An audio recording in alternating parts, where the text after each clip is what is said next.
Good afternoon, everyone. I'm Muskan Avasthi from Pune Times Mirror. Today, we're in conversation with students from the MIT School of Government.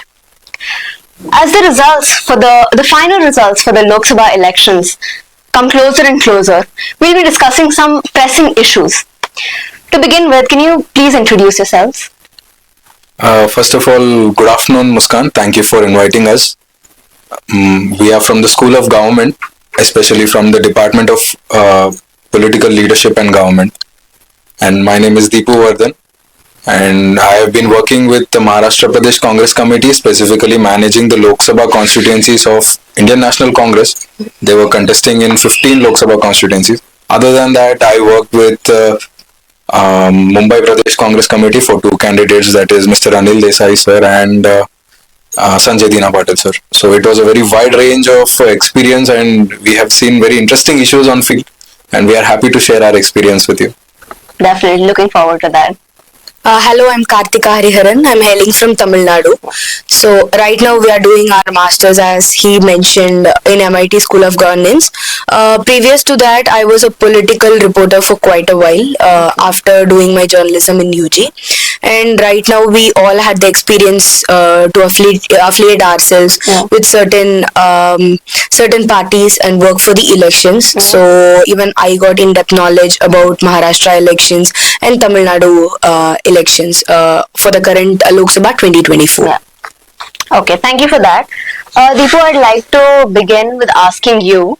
You said you've had experience working on the field, so especially in Maharashtra, so like Mumbai and other places. So what are some of the major challenges that you've seen in the different voting phases, especially in Maharashtra? So for the first 5 phases, we were based out of Mumbai. We were working at the central office and we were managing the war room. And the key issues we have seen was a very low voter turnout. Yeah. For few specific reasons. One is the tough weather conditions and the tough logistical conditions. And the other major issue is confusion pertaining to the party symbols and which candidate is aligning with which party. So if you see from the surveys that we have done this time throughout the 6 phases of Maharashtra, the size of undecided voters, especially the youth voters, is sizable. Huge. 30% of the voters of that constituency who are voting are undecided 1 week before the election. Now that is something we should keep in mind. So that is the major issues I have seen. And another issue that was especially prevalent in Pune also was the missing names in the voter list. Yes. So that was also a huge problem that contributed to the less voter turnout. Correct. So it had a loop effect. The tough weather conditions and crowding at the polling station and them sending a feedback saying that our names are missing, the weather is horrible, the polling stations are clogging, and people not turning out to the polling station, it became a loop. So morning at 8 a.m., 9 a.m., I think there were 11% of voters turning out, which we predicted would go up to 60% by evening, but then it dropped sharply and most of the constituencies had only 40%, 50%. This was a serious problem, especially the missing names. Yeah. Since morning to evening on the day of polling, we were getting repeated calls that our names are missing. And we were helpless about it because the Election Commission should have done a better job. Because for political parties, voters are important. Absolutely. And Election Commission should have paid proper attention to this issue. I think they will rectify next time. Yeah. But we have serious concerns about this issue. Okay, moving on. So the current trends that we're seeing are shocking, especially like compared to the exit polls. Absolutely shocking. So why do you think the exit polls were so off the mark? What do you think could have contributed to that? I think from what I have known, exit poll is actually a good exercise. So they do a field survey, and then on the day of polling, they come and interact at various candidates' offices, they interact with the voters, and then they come up with a estimation of how much voting percent each candidate gets. But unfortunately, since the last 2 years, especially this year, the exit poll agencies clearly have failed to understand what field operations go into at the constituency level. So now they are just coming up with a post-mortem kind of an analysis that, last time these were the reasons. Last time, okay, this particular candidate has won, so this could have been the reasons. Now, if we see the same reasons pertaining in that constituency, so the same candidate will win, or the new candidate for that reasons will win. It should not happen like that. It should not be a post-mortem analysis. It should be a predictive analysis. Constituency has its particular characteristics. There should be a certain weightage given to it, and then the extrapolation should happen in a proper systematic manner. Unfortunately, it's just happening like a boardroom discussion where people just sit down and have a loose talk about what predictions can be, and then they just shoot it up. This is one thing I have seen. Or maybe prediction can be used to hyper motivate their own clients or demotivate their opposition clients. I don't know, but they are failing to provide a certain scientific approach to this. Yeah. I would I actually bit to differ from what Deepu said. Yeah. He said it's a great activity indeed. Surveying before elections. Before election also, every party, every news channel, they do surveys.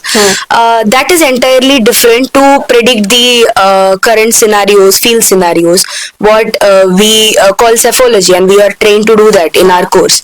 But this exit poll things, this at least for the past 2-3 elections, it is carried out with a bias, is what I feel. So to be honest, today whatever the results are out, which is drastically different from the exit polls result, this is not the first time that's happening in India. Yeah. If you take 2004 election scenarios, it is very similar. In 2004, they gave a 300 exit poll seats for NDA. Yeah. Unfortunately, NDA did not perform that well, and UPA made a government in 2004. Yeah. So we have seen this pattern where exit poll has failed in past, and now the pattern has repeated, and we can also see that exit polls and media, everything had a bit of bias towards this election especially, and the India Alliance, according to me, has fought not only for their votes and for the power or anything, they fought with the system. So whatever they are achieving today, or whatever the leads are, whatever the numbers are, that is not only the fight of that alliance in the ground for the people, appealing to the voter. It was a fight against the system, which was entirely biased. If you take EDs, if you take the election commission, everything gave a very tough time for the opposition, and opposition people were suppressed. So to fight with the system along with fighting in the ground, appealing to the voters for the vote, it is a big deal. And seeing the numbers and seeing the numbers by now, what the time is right now, it's 2. So till now, whatever the number is, it shows that people have instilled their trust on the India Alliance, and the opposition is actually building it up from the scratch and trying to be a predominant opposition and trying to stop a brutal majority. And that is a remarkable thing that this election has taught us, because while this election scenario started, when before the phase 1 and everything, we all thought that this election would be one-sided. Yeah. Everyone literally thought it would be a piece of cake for BJP, but that was not true. So in that case, I guess this election was remarkable. Absolutely, that's a very important observation. So continuing with that, I'd like to ask you, Kartika. So we were talking about how the exit polls, the numbers are very different right now. So the Hindu heartland has completely seemed to have flipped, especially in Uttar Pradesh. It's a very tight competition between BJP and Samajwadi Party right now. So why do you think this has happened? So the Hindu heartland having this kind of change? Hindi heartland, Hindi belt is actually it is claimed by BJP to be their fort. So that image, that preconceived notion has been shattered today, and we can see that. So Samajwadi Party has outperformed BJP in UP in spite of all the propaganda that was happening around the Ram Mandir and everything. In Ayodhya, BJP is actually trailed. In Ayodhya, BJP is trailed and Samajwadi Party is at lead. So this shows that the voters of Hindi heartland should be taken seriously and not should be taken for granted. Absolutely. Employment, unemployment, inflation, per person capita, economy, everything is a matter of concern, matter of serious concern, and the divide and rule or the religion politics is no more going to influence the Hindi heartland. In fact, the perspective of the rest of India over the Hindi heartland will definitely change after the numbers today, because the rest of India, me coming from South India, I can strongly say that the rest of India see this Hindi art belt from a bit of bias or judgmental, to be honest. That okay, in the name of religion, they cast vote. In the name of religion, they select the leaders. And we have seen a lot of vox pops and opinion polls from the end of reporters and online media coming on the way, where the people of the Hindi heart belt saying that even if a dog is being made to stand from this symbol, they will win, and that confident they were, and that is being shattered, and that shows that democracy still has some faith. Absolutely. So it was not as easy as they expected. It was definitely not. Yeah. So you talked about South India. So now the South also has showed unexpected results. So what are the current trends in the South, in Tamil Nadu in particular? Could you give us some insight on that? Sure. So in South India also, the political dynamic is drastically changing, to be honest. And BJP, if you see the results today and numbers today, more than in 8 to 10 seats, they are running second after DMK.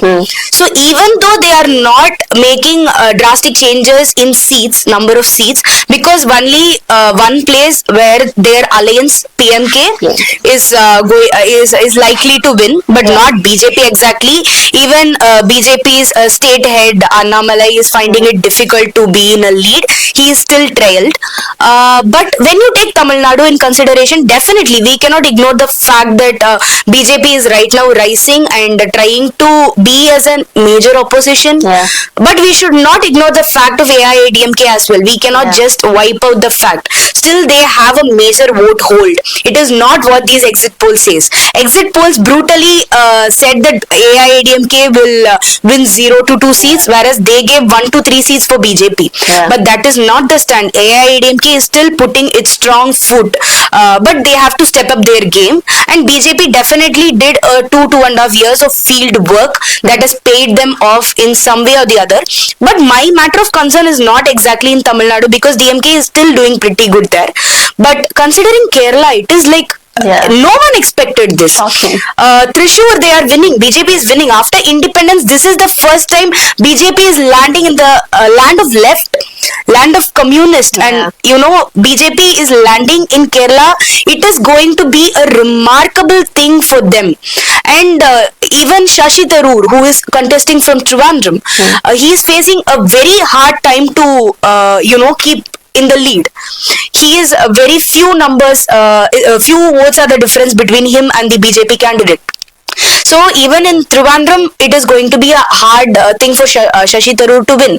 And that shows how much BJP has invested themselves in South, especially in Tamil Nadu and Kerala, to have a foothold. And yes, these are the trends there. Not only North is shocking us with the numbers, even South is shocking us with the numbers that we can see. Absolutely. So are there any other remarks you guys would like to make? Yeah, so I think the reason why a lot of candidates are facing a tough time is because their margins are small. And these small margins are precisely because of low voting turnout combined with the missing names in the voter lists, and this creating a problem at the polling station. And the number of votes they were expecting for them, the basic amount of votes that they could get is significantly reduced. And in many states, especially Maharashtra, now all parties have broken down into multiple factions, which is giving it even more challenging task. So now the margins don't look like the Lok Sabha margins, they look more like corporation margins or state assembly margins.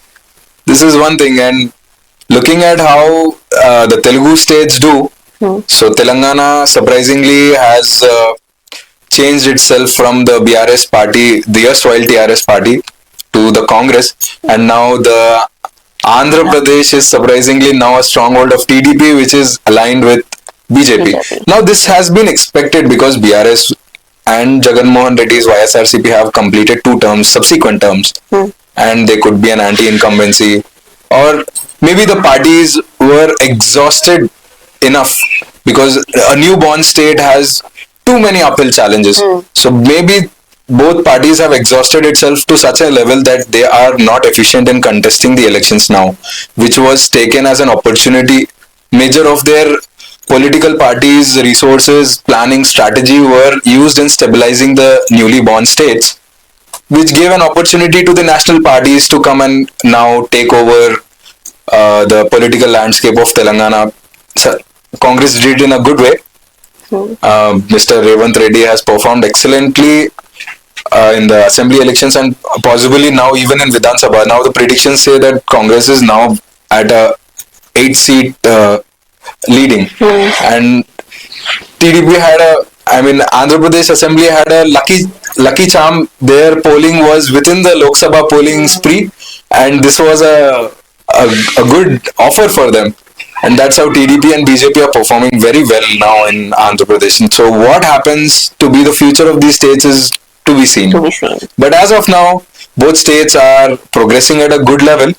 But I hope the central parties maintain the regional aspirations and also take care of the future of the people of these states, because a newly born state has too many challenges, too many challenges. They are not financially stable, they are not politically stable. Sometimes it requires disproportionate amount of efforts to maintain social order.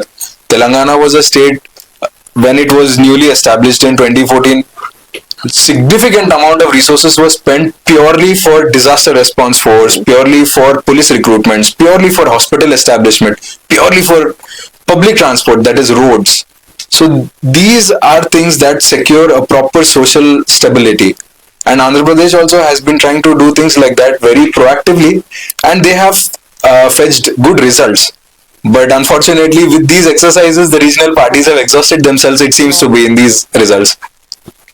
I would like to make an interesting observation, which is for the past 10 years, BJP government has been in rule. Undoubtedly, they have been governing, but they never fail to beat the magic mark of 272.